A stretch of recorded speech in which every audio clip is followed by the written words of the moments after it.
Pelumba Terengganu Cycling Team TSG Muhammad Nur Aiman Rosli hampir cipta kejutan memenangi peringkat keempat perlumbaan Li Tour di Langkawi 2025. Aksi cemerlang pelumba negara itu menyaksikan beliau dipilih sebagai pelumba paling menyerlah untuk peringkat keempat dari Kuala Terengganu ke Kemaman.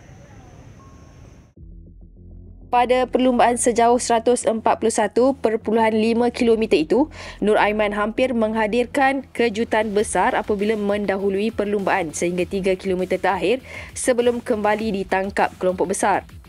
Aiman berkata strategi itu sebenarnya sudah dirancang sejak awal lagi untuk melepaskannya dalam kelompok breakaway. So memang plan Aiman lepas je kau tu Aiman nak full gas sebab Aiman tahu dah orang tu dah tenaga dia dah habis. So memang Aiman plan untuk full gas. So alhamdulillah tak tercapai lagi ajak Aiman nak menang. So Aiman rasa Aiman akan cuba next day. So memang plan Aiman untuk full gas je last 10 kilo you know. Walaupun gagal memenangi peringkat keempat, Aiman yang menamatkan perlumbaan di tempat ke-110 daripada 118 pelumba dinobatkan sebagai pelumba paling menyerlah hasil aksi penuh berani pelumba berusia 26 tahun itu. Ia juga menebus kekecewaannya selepas kehilangan jersey pelumba terbaik Asia pada Selasa. Aiman dapat intermediate 2 kali nombor 1, lepas tu dapat core, lepas tu Aiman dapat competitive rider. So Aiman rasa hari ni job Aiman done.